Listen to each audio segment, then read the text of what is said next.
तो hello everyone, welcome to a new video. I hope आप सब लोग अच्छे होंगे। जो आज की वीडियो रहने वाली है वो रहेगी हमारी रीडिंग सेक्शन पे, और रीडिंग सेक्शन में भी सबसे ज़्यादा इंपॉर्टेंट टास्क पे, जो कि है रीडिंग एंड राइटिंग ब्लैंक्स, यानी कि हमारे रीडिंग एंड राइटिंग ब्लैंक्स। और ये रीडिंग एंड राइटिंग ब्लैंक्स सिर्फ आपकी रीडिंग के लिए नहीं, बल्कि आपकी राइटिंग जो सेक्शन है इसके लिए भी बहुत इंपॉर्टेंट है। इसीलिए इसका नाम है रीडिंग एंड राइटिंग ब्लैंक्स। और ये मान के चलो जितने नंबर आपको रीडिंग में देगा, ऑलमोस्ट उतने नंबर ही आपको राइटिंग में भी देगा। अगर ये मान के चलो 20 से 25 नंबर के आते हैं, तो 20-25 नंबर ही आपको रीडिंग में देंगे और 20-25 नंबर ही आपको राइटिंग में भी देंगे। और रीडिंग सॉल्व करने के लिए सबसे ज़्यादा इंपॉर्टेंट है आपकी वोकैब और आपकी अंडरस्टैंडिंग। काफ़ी स्टूडेंट्स इस मिथ में रहते हैं भी अगर उनको ग्रामर रूल्स आ जाएंगे तो वो अपनी रीडिंग को सॉल्व कर लेंगे, तो ऐसा कुछ नहीं है। आपकी रीडिंग के लिए, specially reading and writing blanks के लिए, आपकी वोकैब और अंडरस्टैंडिंग बहुत ही ज़्यादा इंपॉर्टेंट है। जो आपके ग्रामर रूल्स हैं वो कुछ हद तक काम करते हैं आपकी फिल इन द ब्लैंक्स में। जो reading fill in the blanks होते हैं ना, यानी कि जिन्हें हम ड्रैग एंड ड्रॉप भी कहते हैं, वहाँ पे आपके काम करते हैं। लेकिन रीडिंग एंड राइटिंग ब्लैंक होता है, उसमें आपके सिर्फ अंडरस्टैंडिंग और वो कैब ही काम करती है। तो आज आप कुछ एक ब्लैंक्स करके देखते हैं। मैं आपको बताऊंगा भी किस तरीके से आपकी अंडरस्टैंडिंग काम करेगी। ठीक है, तो कोई भी एक रैंडम उठा लेते हैं, इनमें से नीचे से उठा लेते हैं बेशक। ठीक है, कोई भूटान वाला उठा लेते हैं। ठीक है, तो इसको सोल्व करके देखते हैं अभी किस तरीके से इसको सोल्व करना है, किस तरीके से हमारी कोलोकेशन काम करेगी, हमारी वो कैब और हमारी अंडरस्टैंडिंग। ठीक है, तो भूटान से रिलेटेड है ये। जैसे देखो, Bhutan is the last standing Buddhist kingdom in the world. जो भूटान है ना, वो दुनिया में लास्ट बुद्धिस्ट किंगडम है, भी ऐसा देश है भी जहाँ पे बुद्धिस्ट कल्चर को फॉलो किया जा रहा है अंटिल रिसेंटली। अंटिल होता है कब तक या जब तक, और रिसेंटली मतलब अभी तक। अभी तक has preserved much dash their culture since the 17th century by avoiding globalization and staying isolated from the world। अब क्या कह रहा है, अभी उसने अभी तक भी, भूटान ने अभी तक अपना प्रिजर्व करके रखा है ज्यादातर हिस्सा किसका, अपने कल्चर का। कब से? 17th सेंचुरी से। और कैसे करके रखा है? By avoiding globalization and staying isolated from the world. यानी कि ग्लोबलाइजेशन को तो अवॉइड कर दिया और आइसोलेट रहने लग गया वर्ल्ड से। और ग्लोबलाइजेशन क्या होती है? इंटरनेशनल इंपोर्ट एक्सपोर्ट होती है। ठीक है, यानी कि इंटरनेशनल इंपोर्ट एक्सपोर्ट करना, उसे ग्लोबलाइजेशन कहते हैं। अब ऑप्शंस देखते हैं क्या है। Much of their culture, much about their culture, much to their culture, या फॉर देयर कल्चर। ऑफ का मीनिंग तो होता है का, अबाउट होता है के बारे में, टू होता है से, फोर होता है के लिए। अपने कल्चर का ज़्यादातर हिस्सा, पार्ट या कल्चर का, तो ऑफ सेंस बना रहा है। और थोड़ी बहुत अबाउट सेंस बना रहा है, यानी कि कल्चर के बारे में ज़्यादातर हिस्सा बचा के रखा है, या कल्चर के बारे में कुछ बचा के रखा। तो ये दो ज़्यादा सेंस दे रहे हैं। कल्चर से बचा के रखा है, कल्चर के लिए बचा के रखा है, ये इतनी सेंस नहीं दे रहे। कल्चर का ज़्यादातर हिस्सा बचा के रखा है, कल्चर के बारे में बचा के रखा है, ये दो सेंस दे रहे हैं। लेकिन अब इन दोनों में से कैसे लगाएं? तो अब यहाँ पे आपकी काम करेगी कोलोकेशन। कोलोकेशन कैसे? मच ऑफ एक पेयर होता है, मच ऑफ का एक पेयर होता है जो कब आता है? जब भी आपका आएगा देयर। देयर क्या होता है? एक डिटरमाइनर होता है। डिटरमाइनर कैसे? एक आपके होते हैं प्रोनाउंस, एक होते हैं डिटरमाइनर्स। प्रोनाउंस कौन से होते हैं? जैसे ही होता है, ही से जब डिटरमाइनर बनेगा तो बनेगा हिम। ऐसे ही शी से बनेगा हर। ऐसे ही कभी दे आ जाएगा, दे से बनेगा देर। यानी कि कभी भी अगर आपका ब्लैंक के बाद डिटरमाइनर दे रखा है ना और मच दे रखा है, तो यानी कि आपका सिर्फ ऑफ आएगा, यानी कि much of their culture. About के लिए भी सेंस दे रहा है, ठीक है, लेकिन यहाँ पे हमारी जो कोलोकेशन काम कर रही है, मच ऑफ देयर कल्चर। ठीक है, तो इस तरीके से हमारा पहला आंसर निकल जाएगा। नेक्स्ट चलते हैं। Internet, television and western dresses were dash from the country up until 10 years ago। अब क्या कह रहा है अभी? इंटरनेट, टेलीविजन और वेस्टर्न ड्रेसेस थी ना जो, वो डैश थी कंट्री में कब तक? 10 साल पहले तक। तो क्या थी? समन थी, ऑब्जर्व थी, डिस्प्लेड थी, या बैन थी? सबसे पहले तो इनके मीनिंग देखो। समन क्या होता है? बुलाना या बुलावा। जैसे कोर्ट समन करता है ना, किसी चीज, किसी आदमी को अगर बुलाना होता है, कोर्ट समन करती है, यानी कि बुलाती है उसे। ऑब्जर्व होता है देखना, ध्यान से देखना। एक तो होता है नॉर्मली देखना, एक होता है ध्यान से देखना, परखना किसी चीज को। डिस्प्लेड होता है दिखाया गया। एक तो होता है देखना, एक होता है दिखाया गया। जैसे हमारी टीवी की स्क्रीन होगी, मोबाइल की स्क्रीन होगी, कंप्यूटर की स्क्रीन होगी, वहां पे कोई चीज डिस्प्ले होती है, यानी कि कोई चीज दिखाई जाती है, तो उससे कहते हैं डिस्प्लेड होना। और एक होता है बैन हो जाना। तो साफ सी बात है बैन ही होगी। जब ग्लोबलाइजेशन अवॉइड कर रखा था और दुनिया से अलग रह रहा था वो, तो इंटरनेट, टेलीविजन और वेस्टर्न ड्रेसेस थी, वो बैन ही होंगी कंट्री में। ठीक है, तो ban, ban from the country. But over the past 10 years globalization have begun to change in the Bhutan. लेकिन पिछले 10 सालों में जो ग्लोबलाइजेशन है ना, वो चेंज होनी स्टार्ट हो गई है भूटान में। यानी कि ग्लोबलाइजेशन है ना, जो इंटरनेशनल इम्पोर्ट एक्सपोर्ट है, उसमें थोड़े चेंज आने स्टार्ट हो गए हैं। But things remain perfectly balance, लेकिन जो चीजें हैं फिर भी बैलेंस हो गई है। Bhutan is the only country in the world that has a GNH। अब क्या कह रहा है, भूटान एक अकेली कंट्री है पूरी दुनिया में जिसके पास GNH है। GNH क्या होती है? ग्रोस नेशनल हैप्पीनेस होती है। यहाँ पे देखो फुल फॉर्म भी दे रखी है उसके बारे में। ग्रोस नेशनल हैप्पीनेस होती है, जो क्या करती है, स्टेट्स के बारे में नंबरिंग शो करती है। अभी कौन सी स्टेट फर्स्ट नंबर पे है, किसके बारे में, हैप्पीनेस के रिलेटेड भी, कौन सी स्टेट से जो लोग हैं ज़्यादा खुश हैं, अभी कौन सी स्टेट के लोग कम खुश हैं, तो उस तरीके से उसको नंबरिंग देती है फर्स्ट, सेकंड और थर्ड। जैसे वर्ल्ड हैप्पीनेस इंडेक्स होता है ना भी, जो यूनाइटेड नेशन करवाता है भी, कौन सी कंट्री दुनिया में सबसे ज़्यादा हैप्पी है, फिर फिनलैंड है, डेनमार्क है, इस तरीके से तो रैंकिंग देता है ना। इसी तरीके से GNH भी अपनी स्टेट्स को रैंकिंग देता है। ठीक है। You may think GNH is just another dash based term with no real life application। आप शायद ये सोच सकते हो भी जो GNH है ना, वो एक डैश बेस्ड टर्म है, एक अनदर, एक दूसरी डैश बेस्ड टर्म है भी, जिसकी कोई भी रियल लाइफ एप्लीकेशंस नहीं है। अब वो कैसी टर्म हो सकती है? स्टैटिस्टिकली, बेयरली, ओवरवेलमिंगली और रफली। स्टैटिस्टिकली क्या होता है? आंकड़ों पे। आप शायद ये सोच सकते हो भी जो GNH है वो आंकड़ों पे बेस्ड टर्म है। और अभी मैंने बताया भी था जो फर्स्ट सेकंड और थर्ड रैंकिंग देती है, तो थोड़ी सेंस बना रहा है। नेक्स्ट देखते हैं बेयरली। बेयरली मतलब कभी कभार, रफली कोई चीज होना, यानी कि कभी कभार जो चीज होती है ना उसे कहते हैं बेयरली। ओवरवेलमिंगली का मतलब कहते हैं स्ट्रोंगली, कोई चीज स्ट्रोंगली करना, है ना, तो वो होता है ओवरवेलमिंगली। रफली होता है लगभग, सबसे ज्यादा। भी GNH है वो कभी कभार बेस्ड टर्म है, स्ट्रोंगली बेस्ड टर्म है कोई मजबूती से, या लगभग बेस्ड टर्म है। इन तीनों की इतनी सेंस नहीं बना रही, लेकिन आंकड़ों पे बेस्ड टर्म है। और किस तरीके से आंकड़ों पे बेस्ड टर्म है वो मैंने आपको बता भी दिया, क्योंकि फर्स्ट सेकंड थर्ड ऐसे रैंकिंग निकलती है। It refers to gross national happiness, ये ऑलरेडी इसने बता दिया। तो आप सीधा यहाँ पे आ जाते हैं नीचे, ये लाइंस को छोड़ते हैं, स्किप करते हैं। Bhutan has continuously been ranked as the happiest country in all of the Asia. अब ये क्या कह रहा है भी, जो भूटान है ना, इसको लगातार रैंक दिया जा रहा है, किस तरीके से? Happiest country in all of the Asia, यानी कि पूरे एशिया में सबसे ज्यादा हैप्पीएस्ट कंट्री है ना जो, वो कौन है? भूटान है। And the eighth happiest country in the world according to the Business Week. और एशिया में तो सबसे ज्यादा हैप्पीएस्ट कंट्री है भूटान, और दुनिया में कौन सी? 8वें नंबर पे। यानी कि एशिया में सबसे पहले नंबर पे आ रही है, और दुनिया की अगर रैंकिंग की बात करें तो 8वें नंबर पे आ रहा है भूटान, हैप्पीएस्ट कंट्री के मामले में। किसके अकॉर्डिंग? बिजनेस वीक के अकॉर्डिंग। बिजनेस वीक एक मैगजीन है, ठीक है, मैगजीन का नाम है, तो उसके अकॉर्डिंग ये रैंकिंग शो कर रहे हैं। इन 2007 Bhutan has the second fastest growing GDP in the world. अब क्या कह रहा है, 2007 में जो भूटान की GDP थी ना, वो सेकंड फास्टेस्ट ग्रोइंग GDP थी पूरी दुनिया में। At the same time as dash the environment and cultural identity. और एक ही वो कैसे होगी जो सेकंड फास्टेस्ट ग्रोइंग GDP कैसे हुई? क्योंकि एक ही टाइम पे, एट द सेम टाइम, यानी कि एक ही टाइम पे वो अपने एनवायरमेंट और कल्चरल आइडेंटिटी को डैश कर रहे थे, एज डैश देयर एनवायरमेंट। तो ऐसा वो क्या कर रहे थे भी अपने एनवायरमेंट और कल्चरल आइडेंटिटी को लेके भी, जिससे उनकी जो कंट्री थी उसकी जो GDP थी वो सेकंड फास्टेस्ट ग्रोइंग GDP होगी। डिमीनिंग, इंट्रूडिंग, मेंटेनिंग और मोरिंग। डिमीनिंग का मतलब क्या होता है? नीचा दिखाना, ठीक है, नीचा दिखाना, यहाँ कोई नेगेटिव सेंस दे रहा है। इंट्रूडिंग मतलब घुसपैठ करना। मेंटेनिंग यानी कि बना के रखना, कोई थोड़ी बहुत सेंस दे रहा है। मोरिंग, ये भी, मोरिंग का मतलब क्या होता है? शोक, दुखदाई कोई चीज।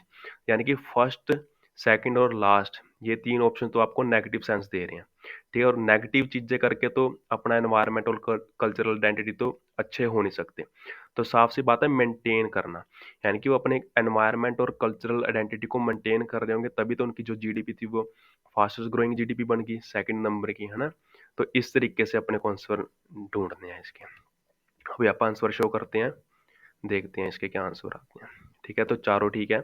अब इन चारों में देखो, सिर्फ जो फर्स्ट वाला था वहां पे हमारी कोलोकेशन काम की, बाकी तीनों में हमारी अंडरस्टैंडिंग और हमारी वो कैब, ठीक है। अगर जितनी अगर जितनी स्ट्रॉन्ग हमारी वो कैब और अंडरस्टैंडिंग होगी, उतने ही सही आंसर होने के चांस होंगे, ठीक है। तो नेक्स्ट करके देखते हैं।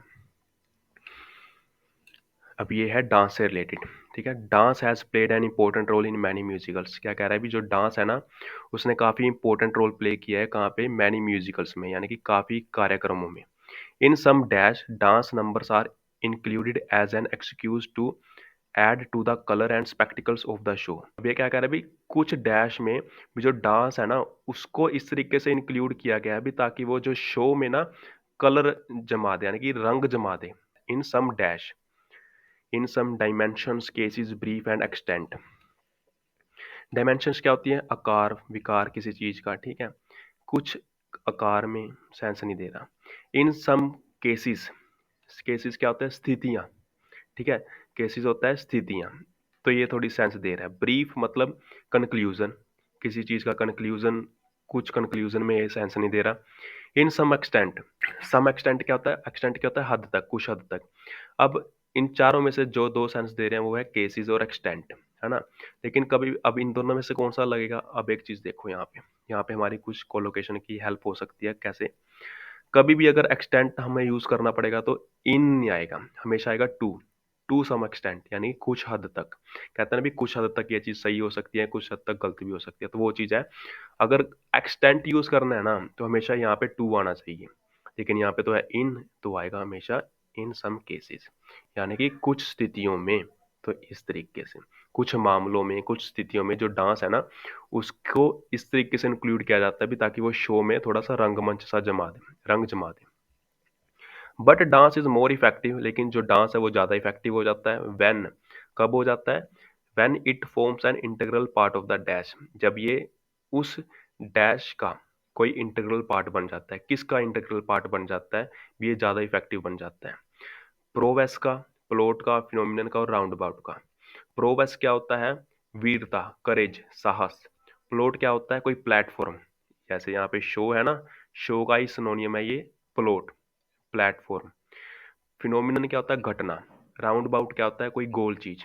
ठीक है, अब यहाँ पे साफ सी बात है, देखो जब यहाँ पे भी शो में रंग जमाने की बात कर रहा था डांस, तो इम्पोर्टेंट पार्ट भी तो शो का ही तो बनेगा ये, है ना।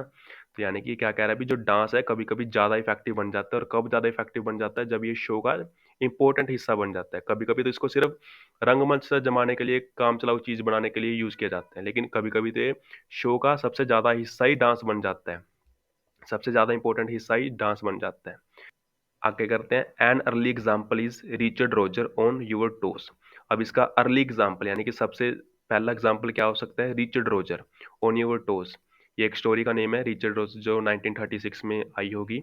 इन which the story about classical ballet, और ये स्टोरी किसके बारे में है, क्लासिकल बैलेट, कोई संगीत के बारे में है। ये क्लासिकल बैलेट, जैज, ये सारे म्यूजिक्स की फॉर्म होती है, जैसे हिप हॉप, बीट, ऐसे जैज होते हैं ना, ऐसे। Of the world of jazz enable dance, इस सारे जो म्यूजिक्स थे इन्होंने डांस को इनेबल किया, यानी कि योग्य बनाया। टू बी इंट्रोड्यूस इन अ वे, इस तरीके से इंट्रोड्यूस किया इन्होंने डांस को, दैट डैश, जो डैश करे, rather than interrupt the drama. Dance को क्या किया जा सकता है, एनकम्बर, एनकम्बर का मीनिंग क्या होता है, उलझाना कोई चीज, यानी कि ये तो नेगेटिव सेंस है।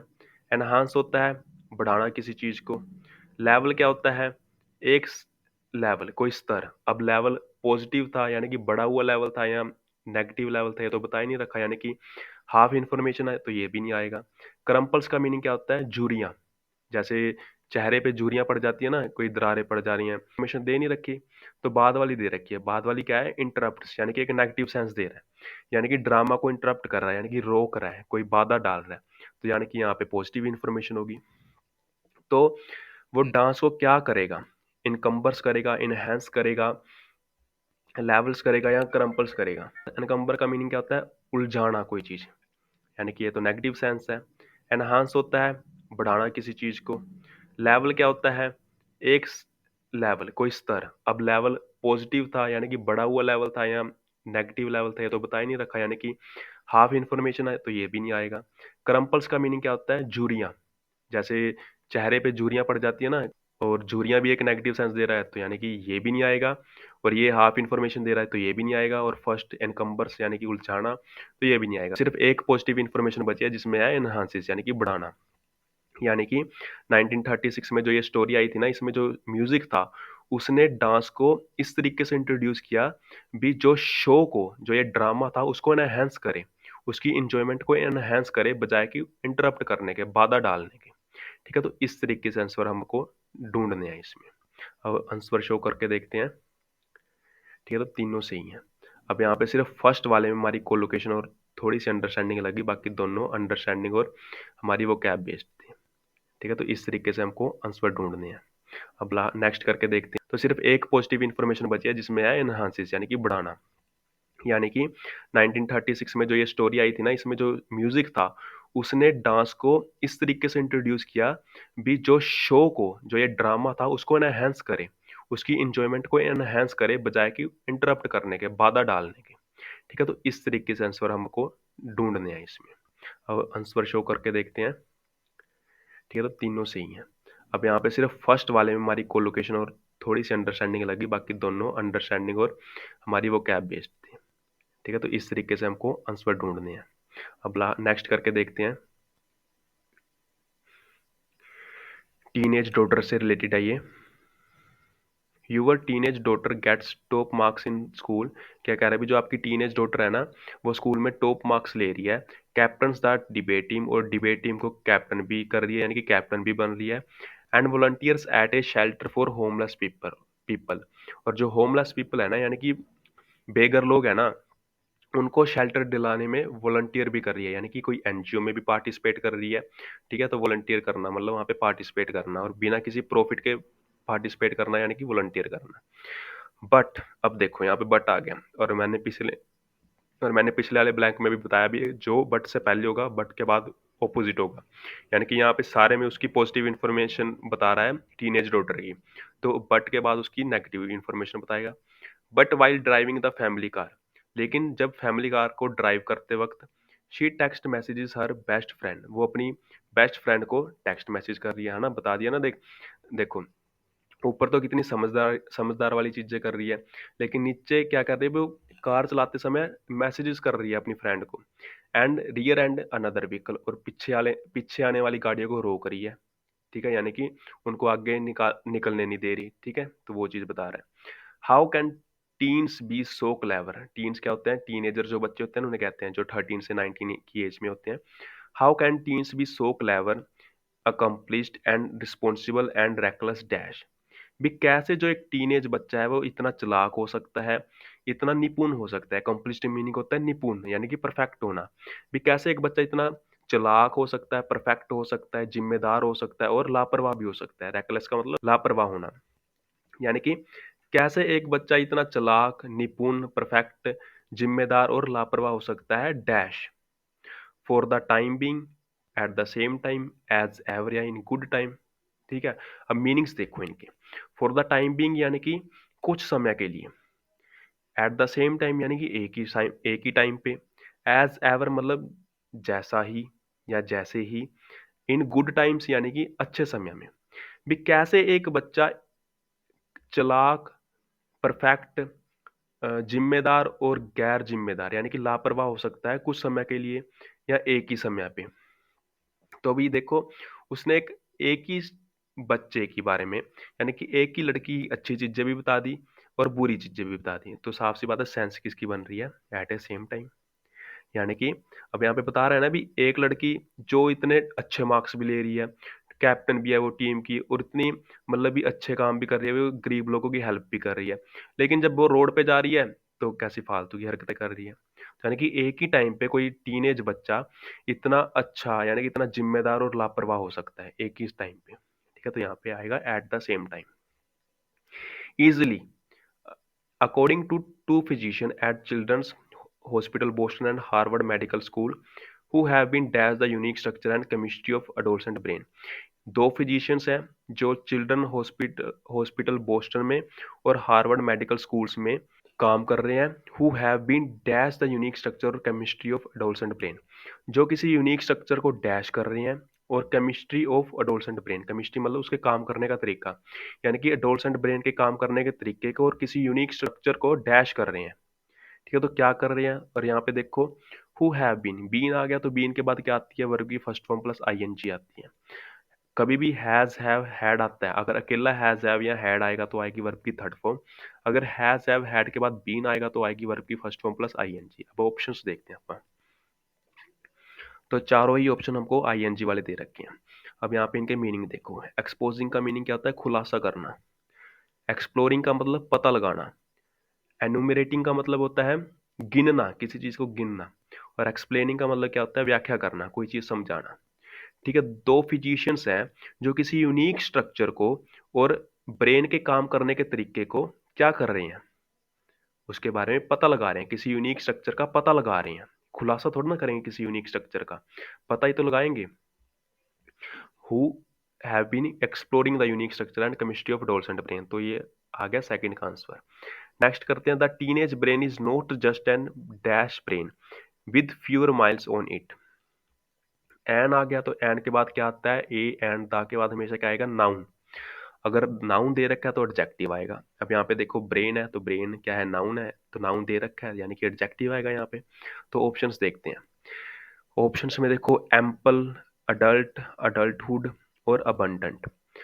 एम्पल का मीनिंग क्या होता है और अबंडेंट का मीनिंग सेम मीनिंग होता है, यानी कि सफिशिएंट, कोई चीज सफिशिएंट मात्रा में हो। अडल्ट का मीनिंग क्या होता है? वयस्क, मैच्योर। और अडल्टहुड इसी का ही नाउन है, ये है एडजेक्टिव, ये है नाउन। यानी कि मैच्योरिटी, मैच्योरिटी का सिनोनियम है अडल्टहुड और मैच्योर का है अडल्ट। यानी कि यहाँ पे एक तीन तो एडजेक्टिव है और एक नाउन है, ये तो आता ही नहीं। तो ब्रेन की बात हो रही है तो ब्रेन क्या हो सकता है? सफिशिएंट।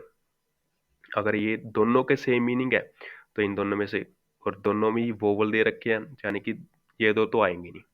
और बचा क्या? अडल्ट ब्रेन, क्योंकि टीनेज ब्रेन की बात हो रही है तो साफ सी बात है टीनेज ब्रेन कैसा ब्रेन नहीं होगा? अडल्ट ब्रेन नहीं होगा, है ना। अडल्ट ब्रेन क्या होता है? जो टीनेज से ऊपर बढ़ गया है, यानी कि 19 के बाद जो बच्चे होते हैं वो अडल्ट हो जाते हैं। यानी कि जो टीनेज ब्रेन है वो सिर्फ अडल्ट ब्रेन नहीं है, with fewer smiles on it, यानी कि जिसपे थोड़ी सी जगह हो। थोड़ी सी जगह किस तरीके से? अब ब्रेन का साइज तो सेम रहता है, लेकिन जो अडल्ट का ब्रेन होता है ना, वो एक प्रोग्रेस करना बंद कर देता है, यानी कि उसमें सारी प्रोग्रेस हो चुकी है ऑलरेडी। लेकिन जो टीनेज का ब्रेन है वो भी, उसको काफी सफर करना है, यानी कि उसको काफी अभी प्रोग्रेस करनी है सेज। और ये किसने कहा है? ये सारी चीजें किसने कही है? फ्रांसिस ई जेनसन ने, जो प्रोफेसर है किस चीज का? न्यूरोलॉजी का। It's a paradoxical time of dash. अब ये एक पैराडॉक्सिकल टाइम होता है, कौन सा? टीनेज जो एज होती है ना, यानी कि 13 से 19 जो एज होती है वो एक पैराडॉक्सिकल टाइम होता है। पैराडॉक्सिकल मतलब ऑन गोइंग, जिस दौरान सारी चीजें भी घटित हो रही हैं, कोई चीज चल रही है।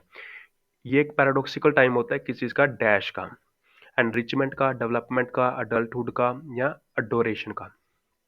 एनरिचमेंट क्या होती है? उपजाऊ, यानी कि फसलों से रिलेटेड वर्ड है ये। तो ब्रेन्स में तो इतना नहीं यूज होगा। डेवलपमेंट मतलब तरक्की करना। अब डेवलपमेंट ह्यूमन बींग्स की भी हो सकती है, एनिमल्स की भी हो सकती है और कोई नॉन लिविंग थिंग की भी होती है। और अडल्टहुड अभी बताया था, ऊपर आया था मैच्योरिटी। एडोरेशन का मीनिंग क्या होता है? आस्था, भक्ति वगैरह, श्रद्धा वगैरह, है ना। तो ये भी नहीं आएगा इतना, ये भी नहीं इतनी सेंस बना रहा, ये वाला तो बिल्कुल नहीं बना रहा।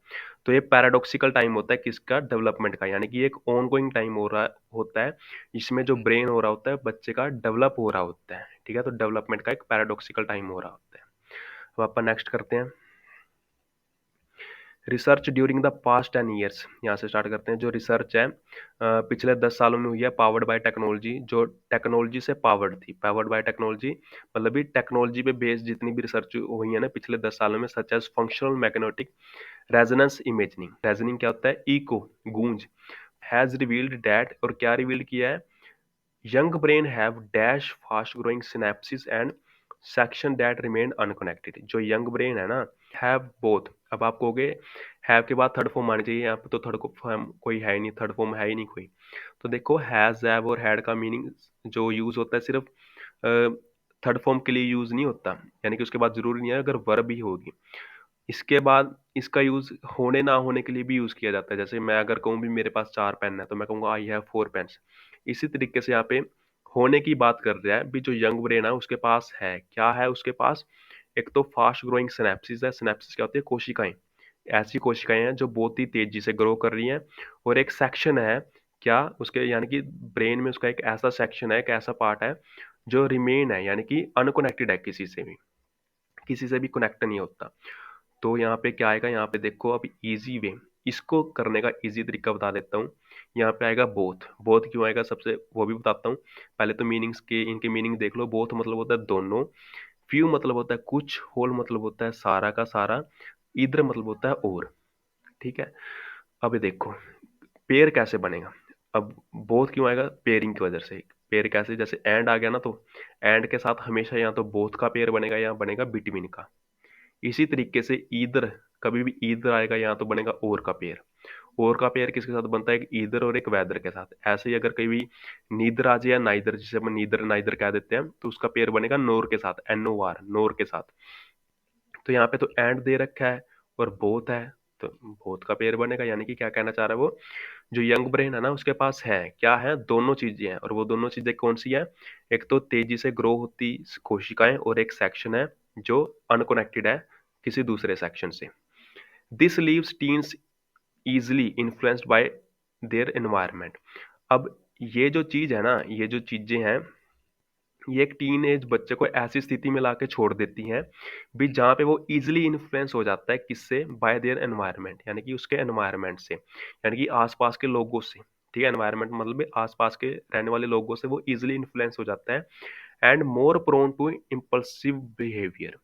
प्रोन मतलब झुकाव हो जाना भी, और उसका झुकाव हो जाता है किसकी तरफ, इम्पल्सिव बिहेवियर की तरफ। इम्पल्सिव बिहेवियर क्या होता है, ऐसा बिहेवियर जब बच्चे कुछ सोचे समझे बिना कोई एक्शन ले लेते हैं, बिना सोचे समझे डिसीजन लेने लग जाते हैं वो।